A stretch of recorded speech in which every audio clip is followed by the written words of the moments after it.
ఝాన్సీ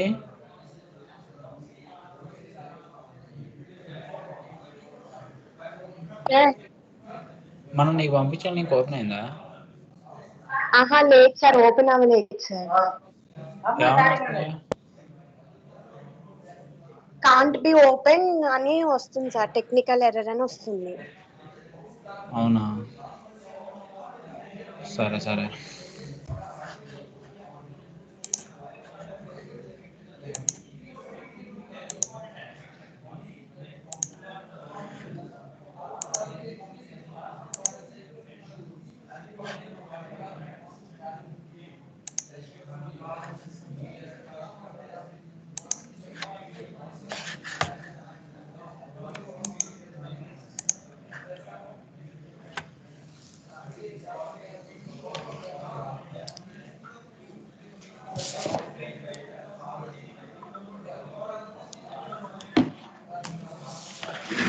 చూడండి మా last topic in unit 3, ఒక 10 minutes పట్టిద్ది అంతా ఇది.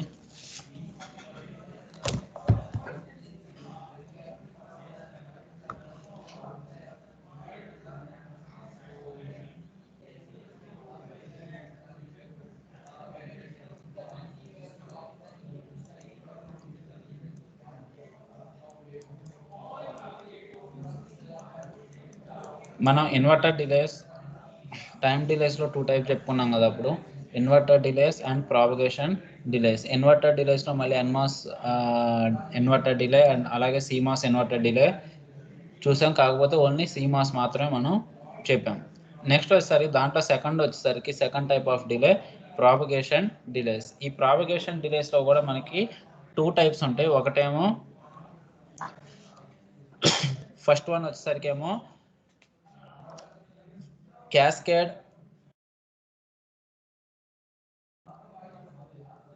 పాస్ ట్రాన్సిస్టర్స్ డిలే,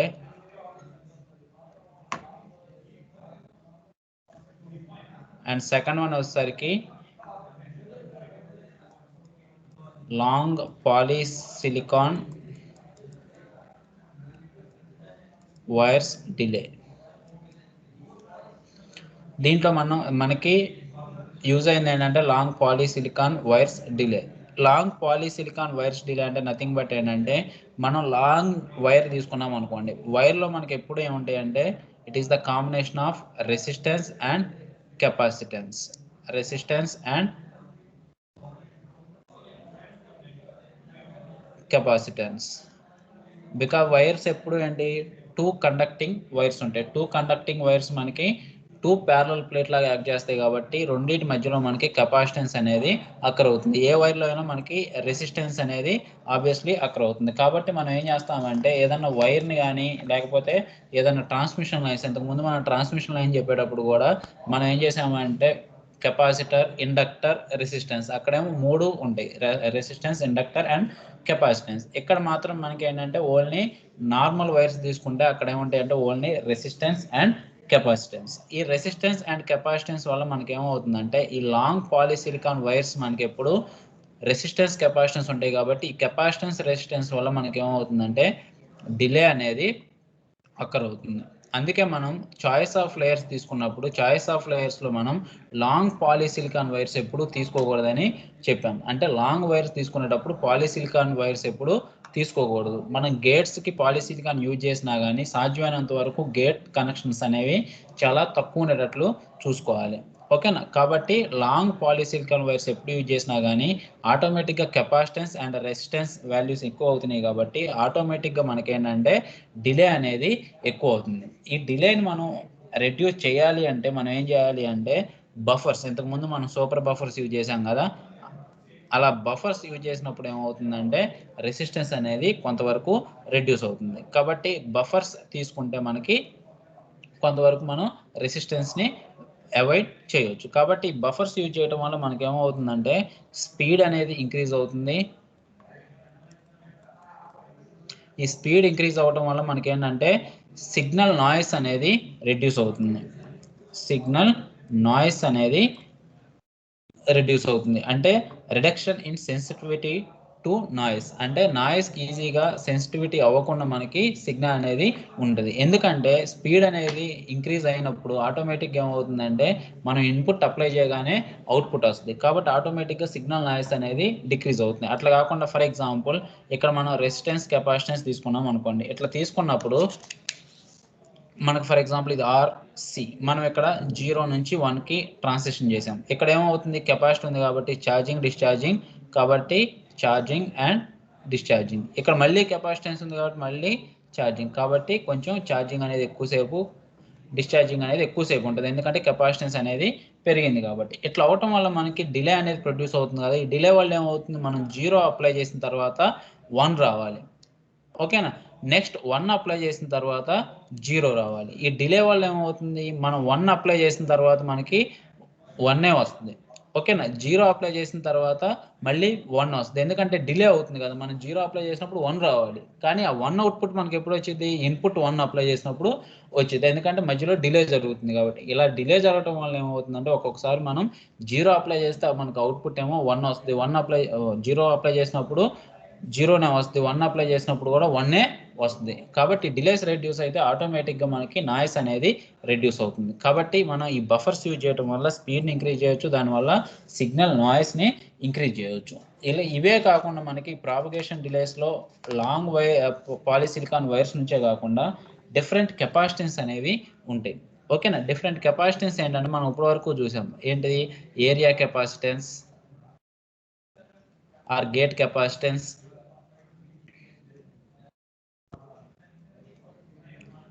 నెక్స్ట్ వచ్చేసరికి load capacitance or output capacitance, ఇవి చూసాం. ఓకేనా? ఇవేంటి, మనకి ఇన్పుట్ దగ్గర గేట్ దగ్గర వచ్చే కెపాసిటెన్స్ గేట్ కెపాసిటెన్స్ అంటాం. లోడ్ కెపాసిటెన్స్ మనం ఈ అవుట్పుట్ని తీసుకెళ్ళి ఏదన్నా సర్క్యూట్ అవుట్పుట్ని తీసుకెళ్ళి ఇంకొక సర్క్యూట్ ఇన్పుట్కి ఇచ్చినప్పుడు మనకి లోడ్ కెపాసిటెన్స్ అనేది ప్రజెంట్ అవుతుంది. ఇవి కాకుండా ఏంటంటే డిఫరెంట్ కెపాసిటెన్స్, వైరింగ్ కెపాసిటెన్స్ అంటాం.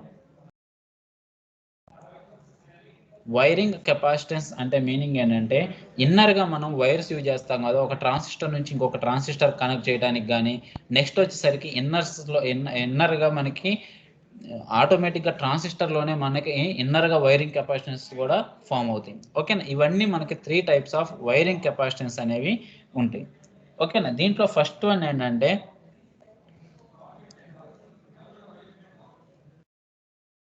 Fringing field capacitance, and second one వచ్చేసరికి interlayer capacitance, and third one వచ్చేసరికి పెరిఫెరల్ కెపాసిటెన్స్. ఫస్ట్ వన్ వచ్చేసరికి fringing field capacitance, and second one వచ్చేసరికి inter layer capacitance, and third one వచ్చేసరికి peripheral capacitance. ఇలా మనకి 3 wiring capacitance అనేవి వస్తాయి. ఈ ఫ్రింజింగ్ ఫీల్డ్ కెపాసిటెన్స్ అనేది నార్మల్ మనం వన్ ట్రాన్సిస్టర్ నుంచి ఇంకొక ట్రాన్సిస్టర్ కనెక్ట్ చేసే వైర్స్ వల్ల వస్తాయి. ఈ ఇంటర్ లేయర్ కెపాసిటెన్స్ అలాగే పెరిఫెరల్ కెపాసిటెన్స్ ఇవి రెండు కూడా ఇన్నర్గా మనకి ట్రాన్సిస్టర్స్లోనే ప్రజెంట్ అవుతాయి. ఓకేనా. కాబట్టి ఫస్ట్ అసలు ఫ్రింజింగ్ ఫీల్డ్ అంటే ఏంటంటే, ఫ్రింజింగ్ ఫీల్డ్ అంటే నథింగ్ బట్ ఏంటంటే ఎయిర్ గ్యాప్ వల్ల మనకు వచ్చే కెపాసిటెన్స్ని మనం ఏమంటామంటే ఫ్రింజింగ్ ఫీల్డ్ అంటాం. ఓకేనా. ఎయిర్ గ్యాప్ అనొచ్చు, లేకపోతే ఏదన్నా స్మాల్ గ్యాప్ ఉందనుకోండి, వైరింగ్లో కంపల్సరీగా గ్యాప్స్ అనేవి ప్రెజెంట్ అవుతాయి. ఆ గ్యాప్స్ వల్ల మనకు వచ్చే కెపాసిటెన్స్ని మనం ఏమంటామంటే ఫ్రింజింగ్ ఫీల్డ్ కెపాసిటెన్స్ అంటాం. ఈ వైర్స్లో ఫ్రింజింగ్ ఫీల్డ్ కెపాసిటెన్స్ అనేవి వస్తాయి. ఆటోమేటిక్గా ఈ కెపాసిటెన్స్ వైరింగ్లో ఈ కెపాసిటెన్స్ అనేది ప్రెజెంట్ అవుతుంది. దీంతో పాటు ఫ్రింజింగ్ ఫీల్డ్ కెపాసిటెన్స్ కూడా ఏమన్నా ఎయిర్ గ్యాప్స్ ఉంటే దాని నుంచి మనకి ప్రొడ్యూస్ అయ్యే కెపాసిటెన్స్ని మనం ఏమంటామంటే ఫ్రింజింగ్ ఫీల్డ్ కెపాసిటెన్స్ అంటాం. ఈ ఫ్రింజింగ్ ఫీల్డ్ కెపాసిటెన్స్లో మనకి ఈ ఫ్రింజింగ్ ఫీల్డ్ కెపాసిటెన్స్ అనేది చాలా చాలా ఇంపార్టెంట్. ఎందుకంటే ఒక్కొక్కసారి ఎక్కువ ప్రొడ్యూస్ అవుతుంది. కానీ మనం మెటల్స్ తీసుకున్నాం అనుకోండి, అంటే మనం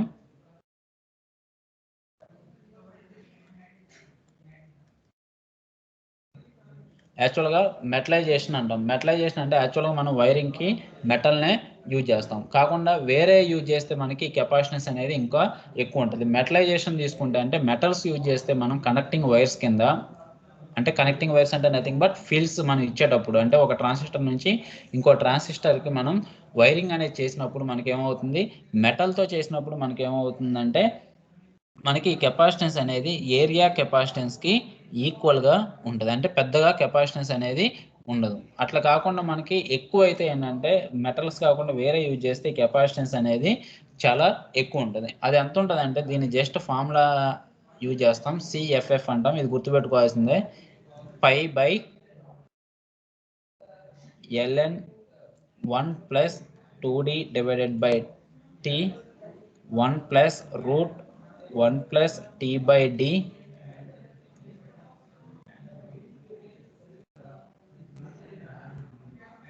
minus t/4d t/4d. ఇక్కడ t ఏంటంటే థిక్నెస్ ఆఫ్ వైర్. మనం ఏదైతే వైర్ తీసుకున్నామో దాని యొక్క వైర్ థిక్నెస్. ఎల్ అంటేనేమో length of the wire.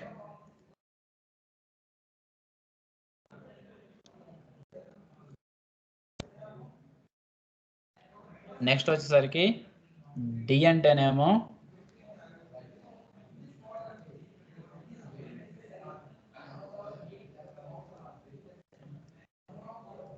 Distance. యాక్చువల్గా ఇక్కడ ఇంకా ఉంది ఎప్సిలాన్ ఎల్. సిఎఫ్ఎఫ్ అంటే fringing field capacitance equal to epsilon L into π/ln 1 + 2d / t 1 + √1 + t/d minus t/4d. ఓకేనా. ఇది కొంచెం అటు ఇటుగా రాసినా పర్లేదు, ఎందుకంటే మనకి పెద్ద గుర్తుండదు. ఎగ్జామ్ టైంకి కరెక్షన్ చేసేవాడు కూడా పెద్ద గుర్తున్నది కాబట్టి కొంచెం అటు ఇటు అయినా పర్లేదు, ఎందుకంటే ఇంత పెద్ద ఈక్వేషన్ గుర్తుపెట్టుకోవడం కష్టం కాబట్టి. Epsilon L π/ln 1 + 2d / t into 1 + √1 + t/d minus t/4d. ఓకేనా. కాబట్టి ఈ ఫ్రింజింగ్ ఫీల్డ్ ఎఫెక్ట్ అనేది మనం యాక్యురేట్గా ఫైండ్ అవుట్ చేయాలంటే చాలా ఎఫెక్ట్ అనేది ఉంటుంది. కాబట్టి టోటల్ కెపాసిటెన్స్ మనం రాయాలి అనుకోండి, total wiring capacitance only fringing field consider చేసుకొని అప్పుడు ఏమవుతుంది, ఏరియా కెపాసిటెన్స్ మనకు ఆల్రెడీ ఉంటుంది. ఏరియా కెపాసిటెన్స్ ప్లస్ నెక్స్ట్ వచ్చేసరికి fringing field capacitance. Only fringing field consider చేసుకుంటే, next inter layer peripheral consider చేసుకోకుండా ఓన్లీ ఫ్రింజింగ్ ఫీల్డ్ కన్సిడర్ చేసుకుంటే మనకి ఏమవుతుంది, C wiring capacitance equal to area capacitance plus fringing field capacitance. ఓకేనా. Next వచ్చేసరికి inter layer capacitance. ఈ inter layer capacitance మనకి ఎక్కడక్కడ అవుతుంది అంటే 2 లేయర్స్ మధ్యలో అక్కడ అవుతుంది. ఇంటర్ లేయర్ అంటే నథింగ్ బట్ లేయర్కి లేయర్కి మధ్యలో ఉండే కెపాసిటెన్స్నే మనం ఏమంటామంటే ఇంటర్ లేయర్ కెపాసిటెన్స్. అంటే మనకి ఏంటంటే ఇది ఒక ట్రాన్సిస్టర్లో మనం ప్రతిదానికి మనం ఏం చేస్తామంటే మెటల్ని యాడ్ చేస్తాం. ఫర్ ఎగ్జాంపుల్ సోర్స్ దగ్గర మనం N+ రీజియన్ తీసుకుంటాం, డ్రైన్ దగ్గర కూడా N+ రీజియన్ తీసుకుంటాం. ఈ N+ రీజియన్కి మనం సోర్స్ని కనెక్ట్ చేయాలి కానీ డ్రైన్ని కనెక్ట్ చేయాలి అనుకున్నప్పుడు మనం ఏం చేస్తామంటే అక్కడ ఒక మెటల్ కోటింగ్ తీసుకొని ఆ మెటల్ లేయర్ పైన మనం ఏం చేస్తాము అంటే సోర్స్ని డ్రైన్ని తీసుకుంటాం. మనం ఎలా అయితే VDD VSS తీసుకున్నామో VDD VSS తీసుకోవడం అంటే నథింగ్ బట్ ఏంటంటే సోర్స్ని డ్రైన్ని ఈ రెండింటిని కూడా మనం మెటల్ కాంటాక్ట్ యూజ్ చేసి కనెక్ట్ చేస్తాం. అలాగే గేట్ను కూడా ఈ మెటల్ కాంటాక్ట్కి సోర్స్కి మధ్యలో అంటే మెటల్ లేయర్కి సోర్స్ మనం ఏదైతే తీసుకున్నామో ఆ లేయర్ N+ లేయర్ ఈ రెండింటికి మధ్యలో మనకి ఇంటర్నల్గా కెపాసిటెన్స్ అనేది ప్రొడ్యూస్ అవుతుంది. వీటిని మనం ఏమంటామంటే ఇంటర్ లేయర్ కెపాసిటెన్స్ అంటాం. ఓకేనా? కాబట్టి ఆటోమేటిక్ ఏమవుతుందంటే 2 ప్యారలల్ లేయర్స్ మధ్యలో మనకి ఏమవుతుంది ప్యారలల్ ప్లేట్ కెపాసిటెన్స్ అనేది ఫామ్ అవుతుంది 2 ప్యారలల్ లేయర్స్ మధ్యలో. ఓకేనా? ఇలా ఈ మెయిన్గా ఇంటర్ లేయర్ కెపాసిటెన్స్ ఎప్పుడు అక్కడ అవుతుందంటే ఎక్కువ ఒక లేయర్ మీద ఇంకొక లేయర్ని ప్లేస్ చేసినప్పుడు కానీ లేకపోతే ఒక లేయర్ని ఇంకొక లేయర్ ఓవర్కమ్ అవుతున్నప్పుడు కానీ అంటే క్రాస్ అవుతున్నప్పుడు కానీ ఇలాంటి టైంలో మనకి ఈ ఇంటర్ లేయర్ కెపాసిటెన్స్ అనేది అక్కర్ అవుతుంది. ఓకేనా? జస్ట్ ఒక 3 or 4 పాయింట్స్ రాస్తే సరిపోద్ది. ఓకేనా? మెయిన్గా inter layer capacitance is occurred between 2 layers. ఓకేనా? మెయిన్గా 2 లేయర్స్ మధ్యలో కెపాసిటెన్స్ ప్రొడ్యూస్ అయితే దాన్నే మనం ఏమంటామంటే ఇంటర్ లేయర్ కెపాసిటెన్స్ అంటాం. నెక్స్ట్ వచ్చేసరికి పెరిఫెరల్ కెపాసిటెన్స్. పెరిఫెరల్ కెపాసిటెన్స్ అంటే మీనింగ్ ఏంటంటే సోర్స్కి డ్రైన్కి మనం N+ రీజియన్స్ తీసుకుంటాం కదా. ఫర్ ఎగ్జాంపుల్ ఇలా సోర్స్ తీసుకున్నప్పుడు సోర్స్కి డ్రైన్కి మధ్యలో N+ రీజియన్ తీసుకుంటాం కదా. ఈ N+ రీజియన్స్ తీసుకున్నప్పుడు ఈ వాల్కి నెక్స్ట్ వచ్చేసరికి N+ రీజియన్ లేకపోతే ఈ పక్కన ఉన్న వాల్స్కి ఈ N+ రీజియన్స్కి మధ్యలో వచ్చే కెపాసిటెన్స్ని మనం ఏమంటామంటే పెరిఫెరల్ కెపాసిటెన్స్ అంటాం. పెరిఫెరల్ కెపాసిటెన్స్ని ఇంకో పేరుతో ఏమని పిలుస్తారంటే సైడ్ వాల్ కెపాసిటెన్స్ అంటాం. సైడ్ వాల్ కెపాసిటెన్స్ అంటే ఈ సైడ్ వాల్కి దీనికి మధ్యలో ప్రొడ్యూస్ అయ్యే కెపాసిటెన్స్ని మనం పెరిఫెరల్ కెపాసిటెన్స్ అంటాం. ఈ పెరిఫెరల్ కెపాసిటెన్స్ కూడా మనం యాక్యురేట్గా కెపాసిటెన్స్ వాల్యూ క్యాలిక్యులేట్ చేయాలంటే ఇది ఎక్కువ ఎఫెక్ట్. ఓకేనా? నెక్స్ట్ వచ్చేసరికి ఈ కెపాసిటెన్స్ ఈ 2 ప్లేట్ల మధ్యలో అంటే నథింగ్ బట్ ఇది మనం సబ్స్ట్రేట్ కింద తీసుకుంటాం కదా.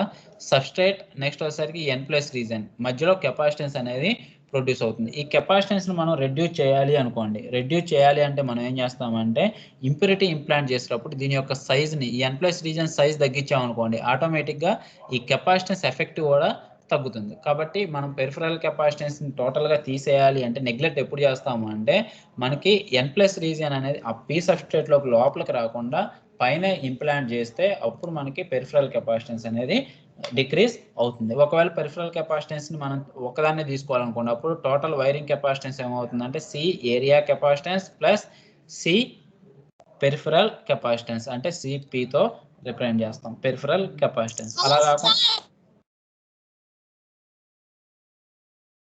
ఎవరమ్మా ఇలా 3 capacitance area fringing field capacitance inter layer capacitance and peripheral capacitance ఈ మూడింటిని మనం ఏమంటామంటే వైరింగ్ కెపాసిటెన్స్ అంటాం. వైరింగ్ కెపాసిటెన్స్ అంటాం. ఓకేనా? నెక్స్ట్ ఇట్లా కాకుండా ఎగ్జామ్లో ఎక్స్ప్లెయిన్ అబౌట్ డిఫరెంట్ కెపాసిటెన్సెస్ అని అడిగాడు అనుకోండి అప్పుడు ఏం రాస్తారంటే ఒకటి gate capacitance or area capacitance అదొకటి రాయండి. నెక్స్ట్ వచ్చేసరికి second one output capacitance or load capacitance. Third one wiring capacitance పెట్టేసి వైరింగ్ కెపాసిటర్లో నెక్స్ట్ 3 కెపాసిటెన్సెస్ని రాయండి. ఎందుకంటే ఇలా ఒకసారి ఎగ్జామ్లో మనకు అడిగాడు. ఓకేనా? దీంతో మనకి ఏంటంటే యూనిట్ 3 కంప్లీట్ అవుతుంది.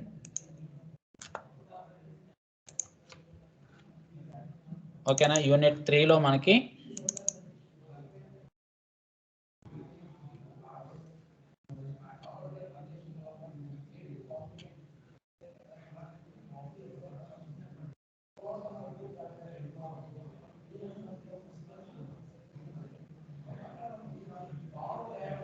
చూడండి ఇది ఒకసారి అడిగాడు explain different wiring capacitance used in the gate level design with example. ఓకేనా? డిఫరెంట్ వైరింగ్ కెపాసిటెన్స్ మనకి ఏమేమి అక్కర్ అవుతాయి అనేది మనం రాయాలి. నెక్స్ట్ వచ్చేసరికి ఎక్కడో ఒక పేపర్లో డిఫరెంట్ టైప్స్ ఆఫ్ కెపాసిటెన్స్ అడిగాడు.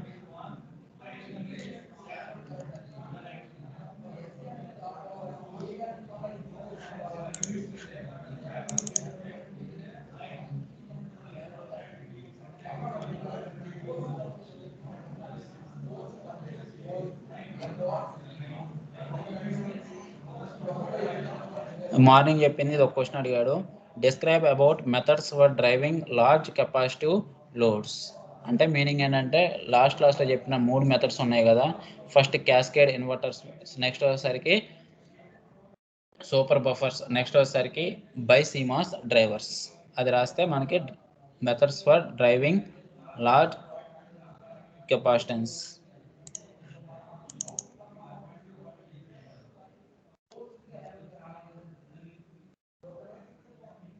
ఇవ్వండి ఇక్కడ అడిగాడు explain different capacitances present in CMOS design. అప్పుడు area capacitance or gate capacitance, next వచ్చేసరికి load are output capacitance, next వచ్చేసరికి వైరింగ్ కెపాసిటెన్స్. ఇవన్నీ రాస్తే మనకి డిఫరెంట్ కెపాసిటెన్స్ అనేది అక్కడ అవుతుంది. నెక్స్ట్ వచ్చేసరికి ఇక్కడ చూడండి రేషన్డ్ సర్క్యూట్స్ ఒక్కటి మాత్రం ఇంతవరకు దొరకలేదు దాని కాన్సెప్ట్. ఆ రేషన్డ్ సర్క్యూట్స్ దొరికినప్పుడు దాన్ని ఎక్స్ప్లెయిన్ చేస్తుంది. ఒక్కటి అయిపోతే పర్ఫెక్ట్గా థర్డ్ యూనిట్ అనేది కంప్లీట్ అవుతుంది. మండే నుంచి 4th యూనిట్ స్టార్ట్ చేద్దాం. ఓకేనా, దీంతో ఈరోజు క్లాస్ ఎండ్ చేస్తున్నాను.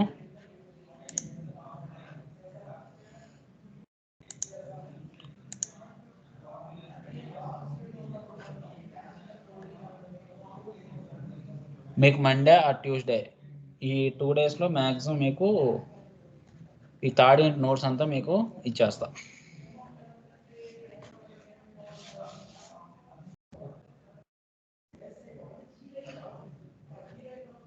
ఓకే అమ్మా, ఇంక లీవ్ ఉన్నామ్మా అందరం.